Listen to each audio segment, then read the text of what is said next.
everyone, so it's Tuesday the 4th of March 2025. It's almost 8 o'clock in the morning and it is cold, but I'm hoping that means it's going to be a super sunny day like it has been for the last few days. So when I started my business, New Leash of Life, in July 2023, leading up to that, I was kind of obsessed with researching YouTube videos and trying to find out what dog walkers' vans looked like inside, how they had their layout, if they used crates or built-in systems, what equipment they carried, and I found that really useful for when I was setting up. So to celebrate having Voxy the Vivaro for just over a year now, I wanted to do a bit of a van tour for everyone. This might be useful to people that are starting up, people already in the business, because it's not something that us dog walkers really share. And also just for, my current clients and any potential future clients to see how I have my van set up and how the dogs travel. So here is Voxy the Vivaro. So she's a 73 plate Vauxhall Vivaro, medium wheelbase. I lease her. I went through a company called Vanarama, which is linked to Auto Trader, and they were super helpful. I've got my logos. I'm hoping to get some more photos on, but obviously they're quite expensive. Do have some pictures on the back. So we've got King Chico, Roxy, who was my dog, who went to Doggy Heaven last year, Maze, Coco and Otis, and Pippin with her long eyelashes, and Nelly. I want to get some more doggy pictures, and I've also just got a new logo last week as well. So this was my first basic logo that I put together. But yeah, hoping at some point I will refresh those as well to have my new logo. So why I really liked the Vauxhall Vivaro is it's got sliding doors on both sides of the van. I think the only other model that has that is a Peugeot Expert. And I really wanted the double sliding doors just because it gives me more options of how I want to lay my crates out and more access points. So I spend a lot of time in the van driving around every day, and I'm a bit of a clean freak. So I do keep it quite tidy. So because it's a medium wheelbase, it's got 3 full seats, obviously with the seat covers on. I do have an 8-year-old daughter called Scarlett, so that's her seat, and her favourite teddy, which I can't actually believe she left in there all night. I do put a mat down because obviously feet can get quite dirty, especially at this time of year where we've still had quite a lot of rain and it's been quite muddy.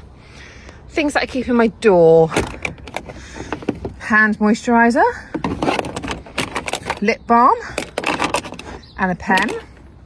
And then down here we've got a box of all the keys in that I hold for clients' houses. So that gets taken out of the van every night. There is nothing in the van that has people's addresses in or personal contact details, anything like that. That's all online for me now, so that's just stored on my phone. And the keys also, they just have labels on with the dog's name. Again, there's no addresses given. So just in terms of like safety and governance or whatnot. I also carry a notebook, so every day I record the miles that I'm doing, when I put petrol in, and that just helps me keep on top of my expenses and my mileage tracking. Air freshener, when you've got dogs, can get a bit stinky.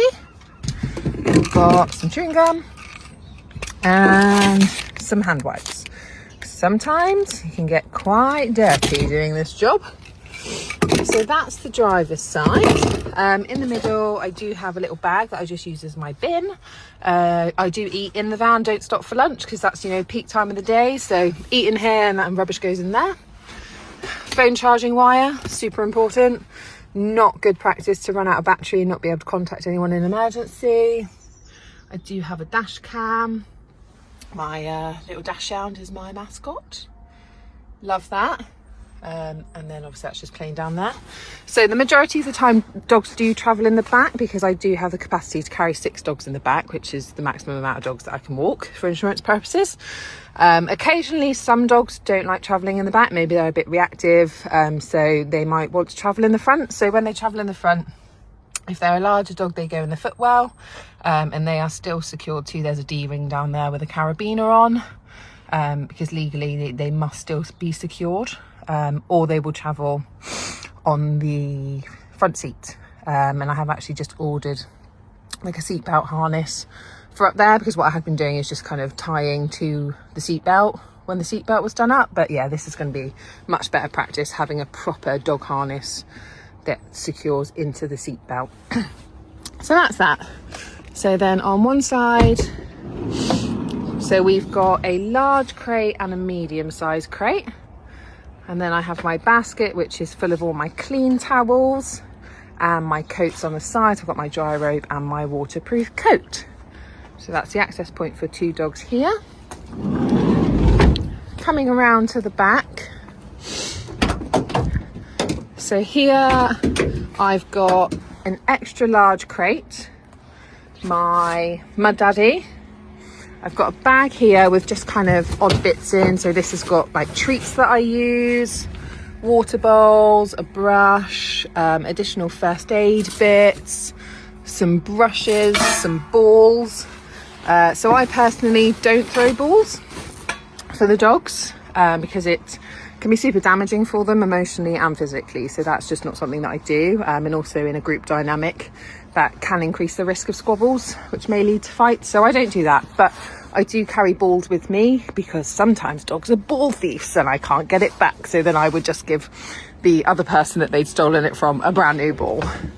I've got some warm weather gear. So I've got my hat, my waterproof trousers, a snood and a fluffy hat.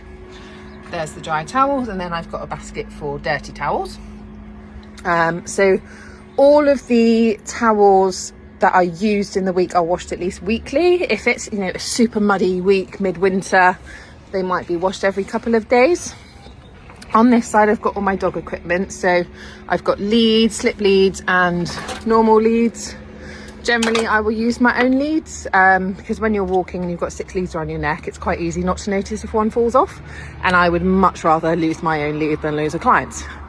What else have we got? So we've got this walking bag here, so I keep my treats in here. This has got my full first aid kit in as well. So I did a face-to-face first aid course with Amanda from All Winds just over a year ago. So that keeps me certified for 3 years. I keep my tags that I put on all the dogs when we go out. So that's got my number, the name of the business, and they just clip onto the dog's collars or harnesses. We've got, so this I made myself. So this is my walking belt with climbing carabiners on. So when you're walking 6 dogs, there's usually a period of time at the start and the end of the walk where they're all on leads whilst you're walking from the van to the field, for example. And that can be quite difficult to manage, especially at the start when they're all wanting to go toilet. So this just enables me to clip the leads onto there around my stomach, and it means I can have my hands free and less chance of me getting pulled over if they're quite strong. This is my dog poo bag, so I will wear this and it holds all the dog poo, and you can shut it up whilst you're walking so you don't get any unpleasant smells. And then I've just got a mixture of this label that I use for my one-to-one dogs that are reactive, spare collar, some harnesses, a extendable, and a rope and a really long line. So I've got I think it's a 10 meter long line, and then in this bag I think I've got a much more manageable 2 meter long line. So various bits of equipment that I might need. The long lines are used mainly for when I do my individual assessment walks before a dog joins a group, just to test their recall and such like. And I've also got this free space at the back. So I've got the 2 medium crates, 2 large and this extra large. And then some dogs will travel free in this space here if maybe they don't like the crate. And again, I have carabiners here. So even if a dog is free in this back space, their lead will be attached to a carabiner so that they are secure. These carabiners, I also use them at the end of like a muddy walk. I can tether all the dogs to there whilst I wash them all down, and it just keeps them near the van and safe. And then going round to the final side. So again, I've got a large crate on the bottom and a medium crate on the top. And again, an extra carabiner for tethering at the end of the walk if I need it. So I do put material between all the crates, And this just gives the dogs a bit more privacy. Some dogs don't like it. You know, it's quite an enclosed space, and they don't like it when they can see all the other dogs around them as well. That can be quite overwhelming, so it just gives them a bit of privacy. I don't mix dogs in crates that are from different households. That's something that I've never done. I personally would rather have a bigger expenditure for a bigger van and avoid the risk of any squabbling of dogs from different households in the same crate. Dogs that are from the same household, they can be crated separately. You know, if they're bigger, then that might be better. If they're small dogs from the same household, if the owner gives me the permission, then they will travel in the same crate together, usually in the extra large, so they've still got enough space. So yeah, that's my van. Hope you enjoyed the tour.